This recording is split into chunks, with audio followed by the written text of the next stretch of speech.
তুমি গরিবই থাকবা। আসলে সব ভুল আমার, তোমার না। আমার বন্ধু বান্ধবরা ঠিকই বলে আমি তোমার থেকে ভালো কিছু ডিজার্ভ করি, তোমার থেকে ভালো একটা বয়ফ্রেন্ড ডিজার্ভ করি। তোমার সাথে রিলেশন না করলে আমি ভালো একটা ছেলে পাইতাম।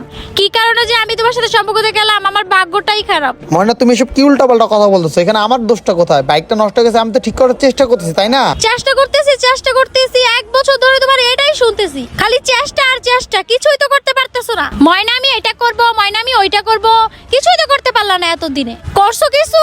বলো কি করছো? তুমি আমার জীবনটাই নষ্ট করে দিচ্ছ।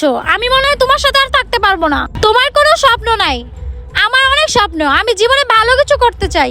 প্লিজ নয়ন, আমি তোমার সাথে ব্রেকআপ করতে চাই। আমি তোমার সাথে থাকলে ধ্বংস হয়ে যাব। আমি তোমার সাথে আর রিলেশন রাখতে চাই না, বুঝতে পারছো? আমি চলে যাচ্ছি, আজকের পর থেকে তোমার সাথে কোনো রিলেশন নাই, আমার সব শেষ। আর আমাকে একটা কল দিবা না। তারাও ময়না কোথায় যাচ্ছ? তুমি শোনো আমার কথা, তুমি রাগের মাথায় এইসব ডিসিশন